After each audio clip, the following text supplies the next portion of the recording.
Hello everyone, this is Bhupender. Today in this video, I am going to discuss one of my favorite poem. The poem is taken from NCERT book Flamingo, 12th class, and it is well said that beauty lies in the eyes of beholder. It is very well said, and the poet who proved that a thing of beauty gives us pleasure forever. It never fades off, it never goes off wrong. It always continues with the passage of time. The poet's perception about the beauty is that beauty always multiplying with the passage of time. It never stops. So a thing of beauty is an excerpt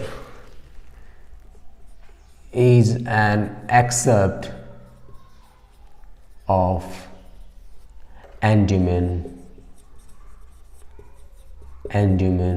Endymion is a Greek legend mythology. It was written in 1818 by John Keats. So it is an excerpt of Endymion, a complete poem. The poem starts with the same line, a thing of beauty is a joy forever. So it consists 1000 lines in one single poem, and in the prescribed poem in 12th class NCERT book there are 24 lines in the given syllabus. So whereas 1000 lines in Endymion, a Greek legend mythology written by John Keats himself, it consists 1000 lines, but in this prescribed syllabus, prescribed poem of 12th class NCERT, there are only 24 lines. So let me discuss about John Keats. John Keats was born in 1795 and died at the very early age of 26. He died in 1821. He was the most popular, prominent British romantic poet along with P.B. Shelley and John Byron. He was truly a romantic poet, and his poetry characterized by sensual imagery. So basically he wrote many odes. You can say that is odes, basically a lyric poem. So he defines the poem very well. He is a beauty lover, he is a nature lover. So let's discuss about the poem. The poem, a thing of beauty is a joy forever. Its loveliness increases, it will never pass into nothingness, but will keep a bower quiet for us and a sleep full of sweet dreams and health and quiet breathing. Therefore, the every morrow are we wreathing a flowery band to bind us to the earth, spite of disbordance of the inhuman dearth of a noble nature of blooming days, of all the unhealthy and darkened ways, made for our searching. Yes, in spite of all, some shape of beauty moves away the pall from our dark spirits. Here you can see there is a very simple. The rest of the poem I will be add in the next frame, but there are two phrases, you can say stanzas given in one frame. So here we have that one thing is very different from other poets. The poem is continuing in the next line, that is called enjambment. Enjambment, a literary device used by the poet. Literary device used by the poet. Enjambment. Enjambment is the sentence being continued in the next line without any break.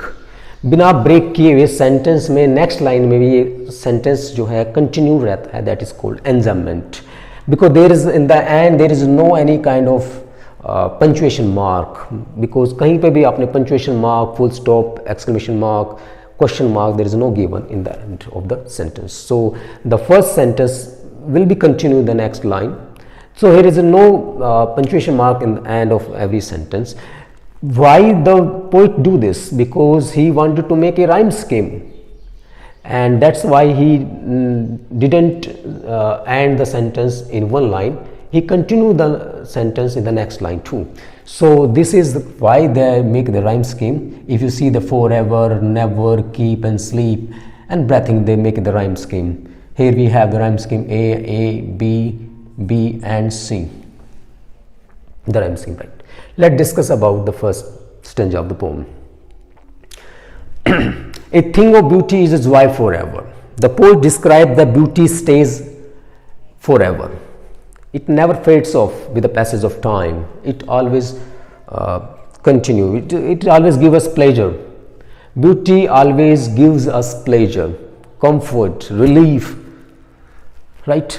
A thing of beauty is its wife forever. एक जो सुंदरता की जो चीज़ है, it means that any form of nature we can enjoy beauty. जरूरी नहीं है कि पोइट जो बता रहा है वही सुंदर है. You can see beauty, you can find beauty anywhere in the nature. आप प्रकृति में कहीं भी नेचर में आप सुंदरता ढूंढ सकते हो.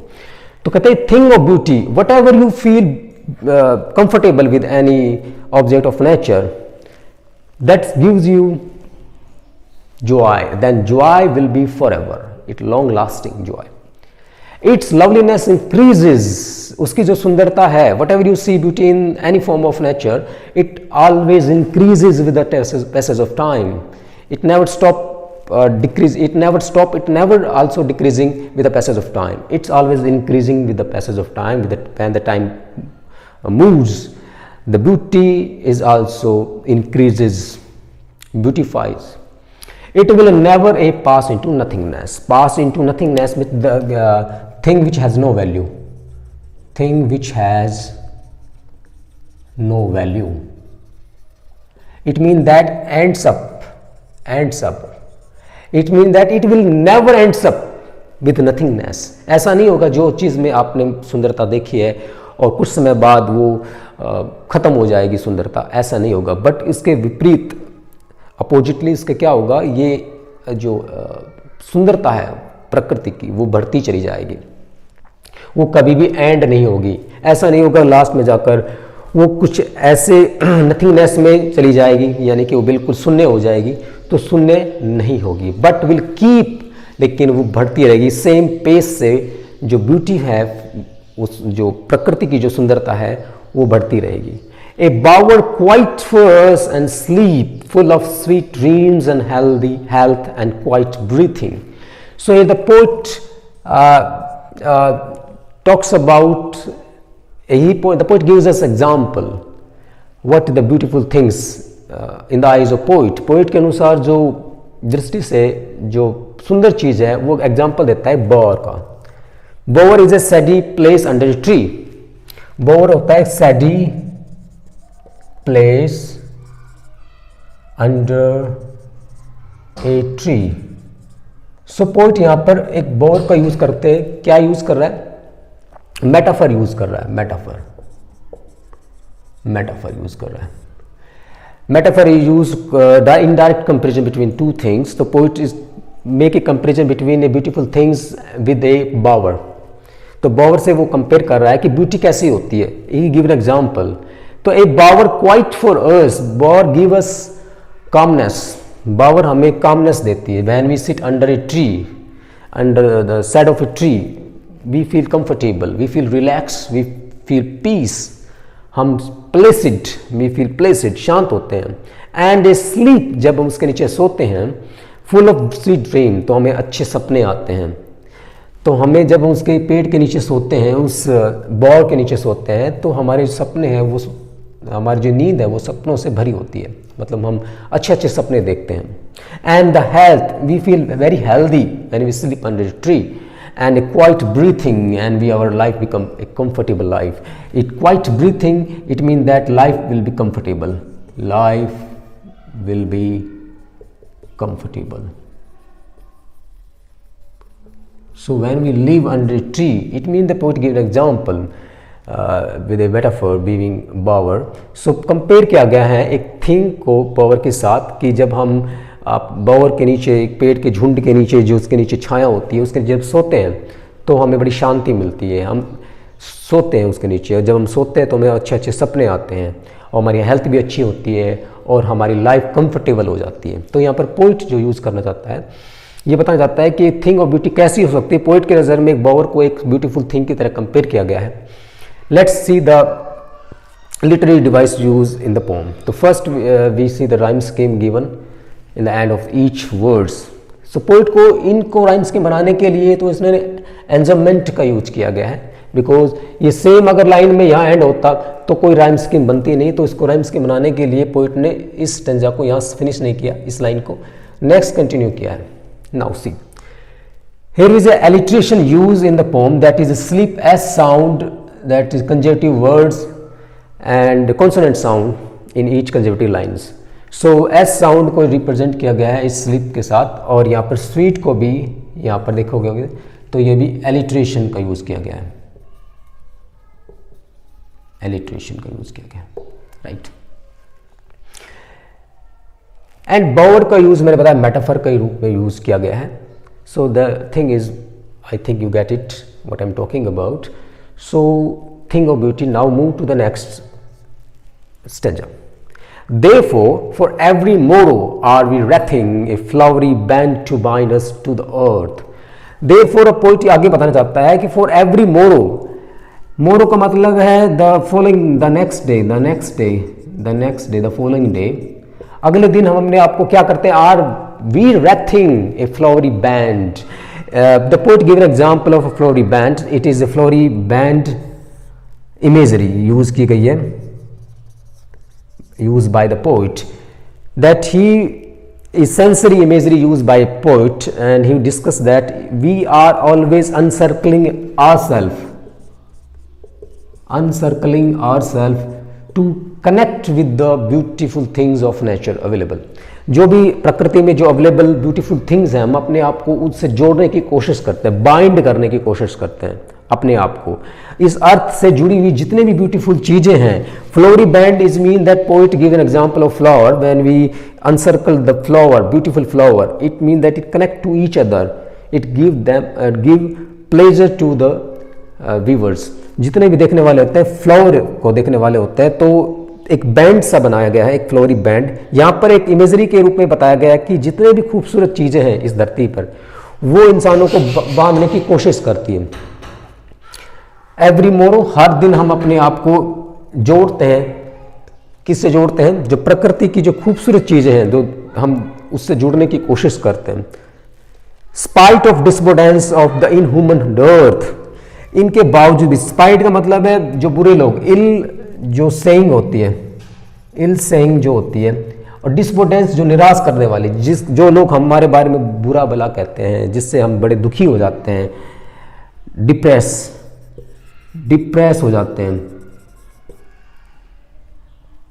लोग हमारे बारे में बुरा भला कहते हैं, जिससे हम अपने डिप्रेस हो जाते हैं, हमारी लाइफ है वो डिप्रेस हो जाती है। Of the inhuman dearth, dearth का मतलब है शॉर्टेज, अक्यूट शॉर्टेज, यानी कि ऑफ नोबल नेचर, नोबल का मतलब काइंड पीपल, यानी कि इस धरती पर अच्छे लोगों की बहुत कमी है, बहुत ज़्यादा शॉर्टेज है। और जो इंसान क्रूअल है, इनह्यूमन है, क्रूअल इंसान जो है, उसकी वजह से हमारी जो लाइफ है वो कहीं ना कहीं इम्बैलेंस हो जाती है, कहीं ना कहीं डिप्रेस में चली जाती है। तो उन लोगों के विचारों से हम अपनी लाइफ को डिप्रेस कर लेते हैं, और जो इंसान हमारे लिए अच्छे होते हैं इस धरती पर वो बहुत कम है।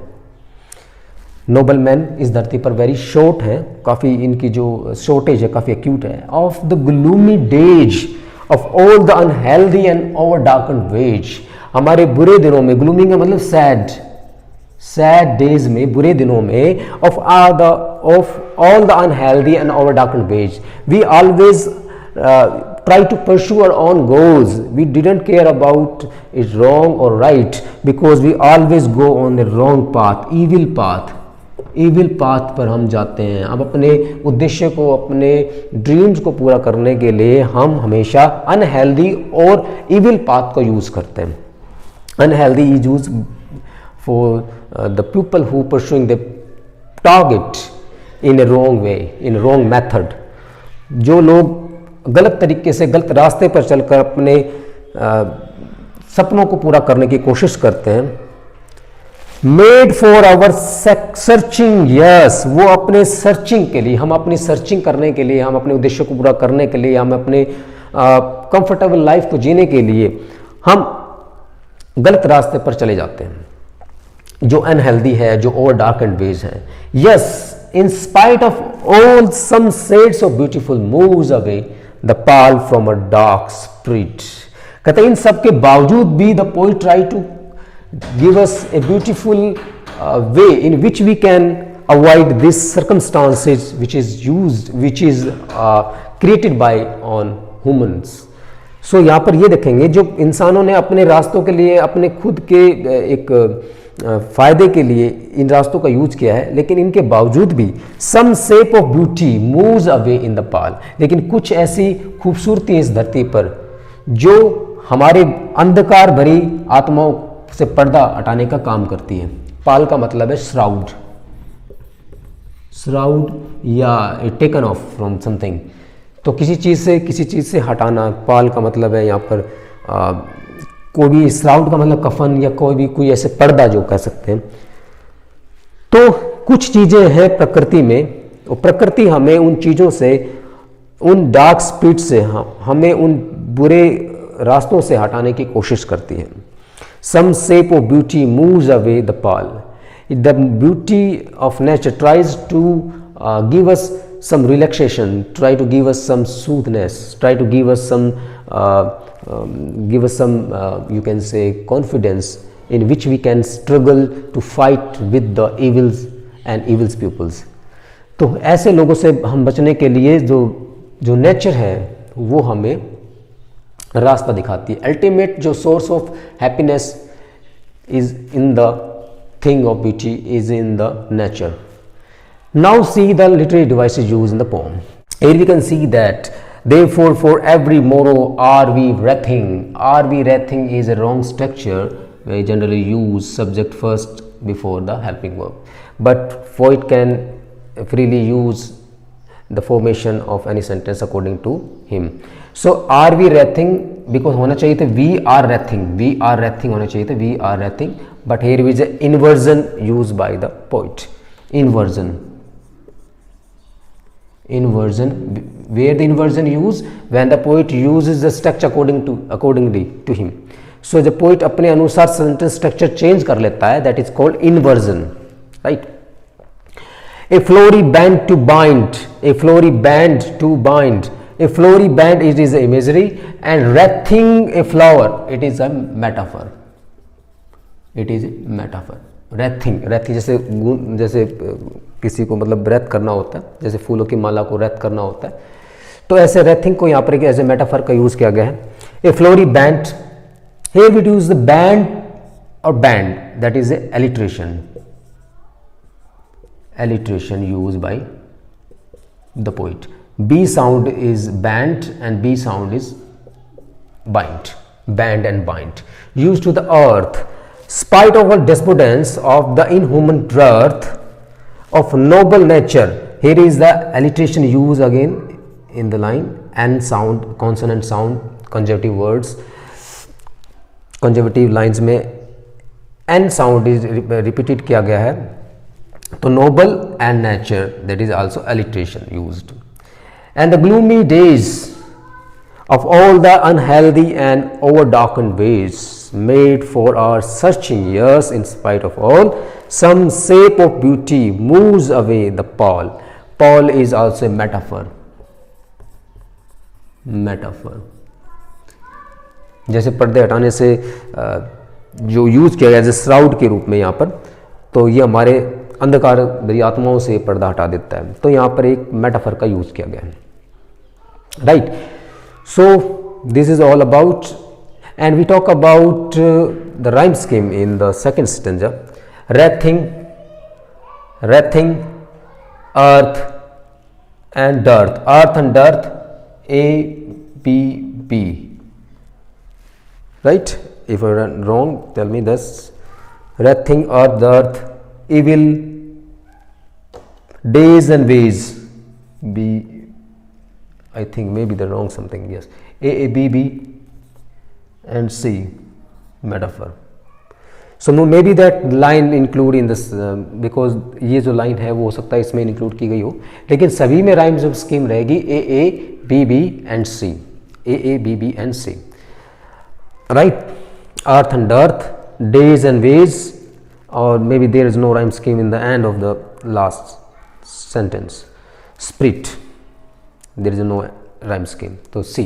So सभी में A, B, B and C. That's all about. So now move to the next stanza of the poem.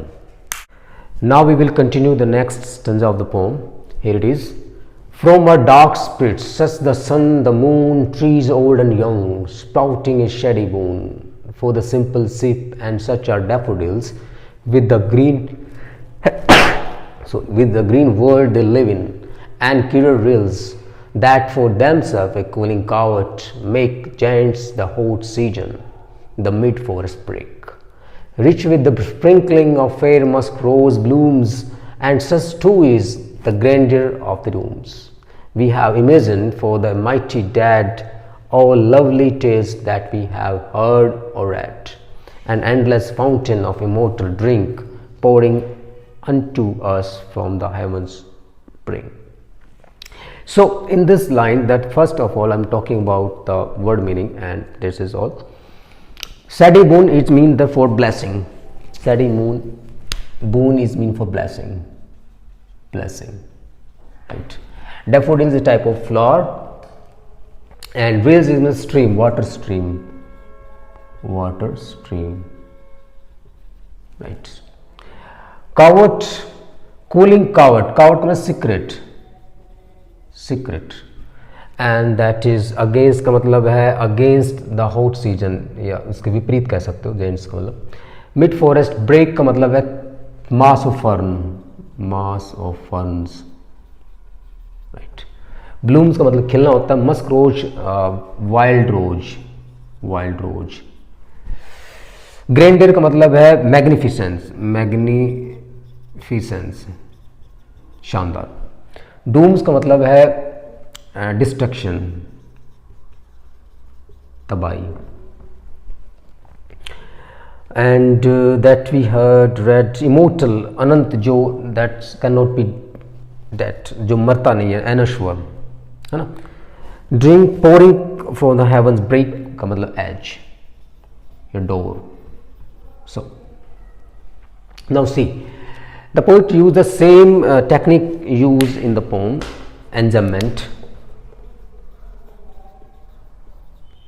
enjambment, the sentence being continued the next line without any break, बिना पंचुएशन मार्क के sentence जो है next line में continue रहता है. जैसे कि ये देखो लाइन में हमने पीछे भी पढ़ा था और ये अभी कंटिन्यू है, और इसके बाद हम आगे पढ़ेंगे. Such the sun, the moon, trees old and young, जैसे that is a thing of beauty, that is a title given. तो जो थिंग ऑफ ब्यूटी है उसमें क्या क्या है, सन, मून, और जो ट्री जो ओल्ड हैं, यंग हैं, वो सब है थिंग ऑफ ब्यूटी, ये सब. स्प्राउटिंग ए शैडी बोन्स, वो जब खिलते हैं, जब पेड़ बनते हैं, पेड़ बड़े होते हैं, वो हमारे लिए एक आशीर्वाद हमें देते हैं, हमें छाया देते हैं, हमें फल देते हैं, हमें मतलब एक kind of blessing to human beings when they grow up, when they sprouting. Sprouting का मतलब डेवलपिंग,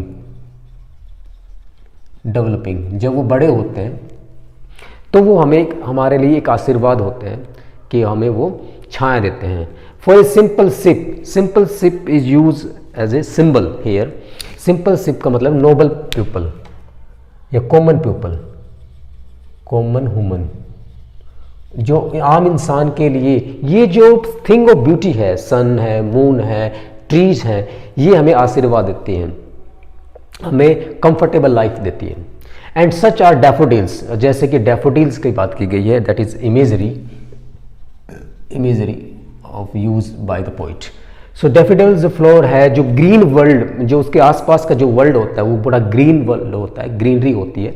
जो डैफोडिल्स जो टाइप ऑफ फ्लावर होता है उसके आसपास की जो एक हरी भरी हरियाली सी होती है, they live in and clear reels, और वो उसी हरियाली में रहते हैं. एंड क्लियर रील्स का मतलब वाटर स्ट्रीम, जो पानी का एक झरना होता है. That for themselves a cooling covert, वो अपने आप में ही एक सीक्रेट कूलिंग यू कह सकते हैं एक सीक्रेट कूलिंग है हमारे लिए कि वो हमें ठंडापन देती है. The poet says that when we are suffering from hotness, so the cooling covert give us pleasure, give us relief from the hotness. तो मेक जाइंट्स the hot season, hot season में भी ये जो झरना है वो झरना हमें कूल प्रदान करता है, कूलनेस प्रदान करता है, ठंडक प्रदान करता है.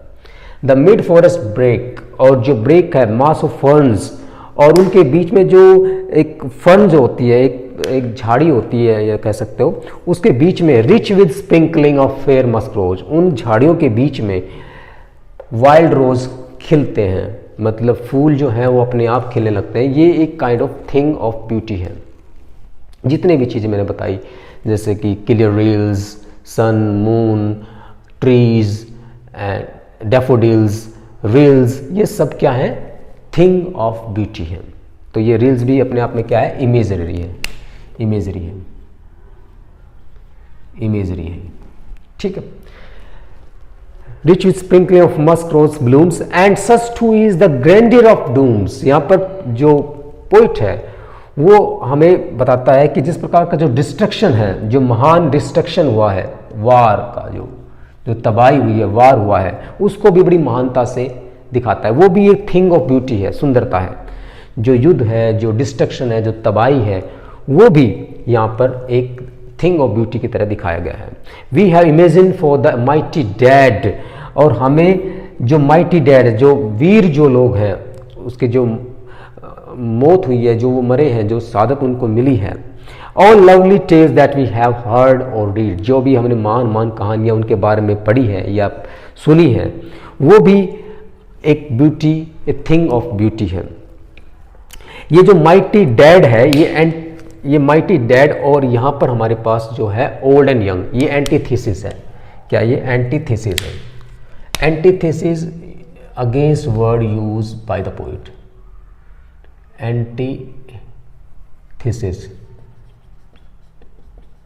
Antithesis use by the poet. देखो ये old and young, because it joint by and, that's why it antithesis. इस विपरीत वर्ड का यूज किया गया है, जो ओल्ड पुराना नया, तो इनको यूज किया गया है, दैट इज कॉल्ड एंटीथेसिस. और यहाँ पर जो यूज किया गया है दैट इज माइटी, जो वीर होते हैं, जो साहसी होते हैं, है ना, और जो डैड हैं, जो मरे हैं, इनके लिए ऑक्सीमोरन का यूज किया गया है. All lovely tales that we have heard और रेड, जितने भी हमने महान कहानियाँ ये पढ़ी है या सुनी है, उन वीर लोगों के बारे में, वीर पुरुषों के बारे में जो युद्ध में मारे गए, जिनके विनाश हुआ, है ना, जो युद्ध में हार गए, जो मर गए, उन कहानियाँ, वो कहानियाँ भी एक थिंग ऑफ ब्यूटी है. पोइट उनको ऐसे ही लेता है. An endless fountain of immortal drink pouring in unto us from the heavens brink.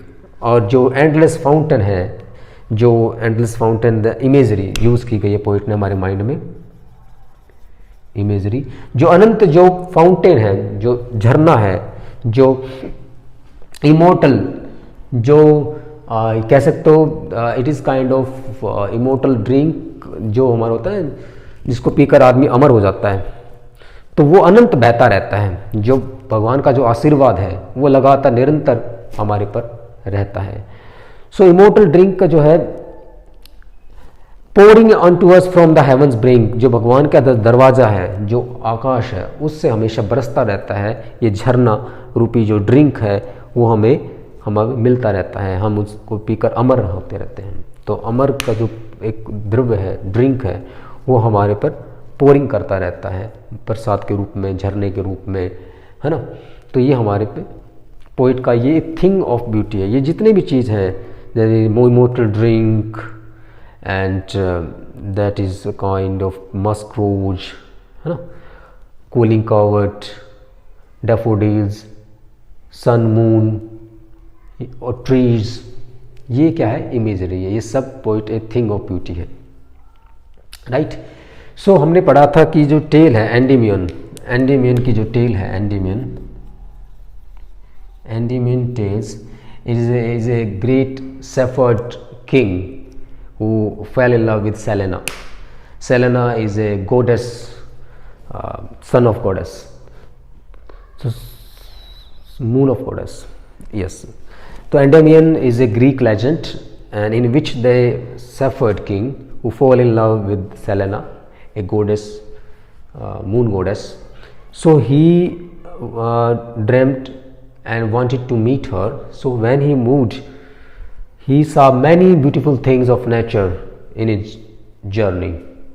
So he described all the things which he saw in his journey. He described a thing of beauty in the poem.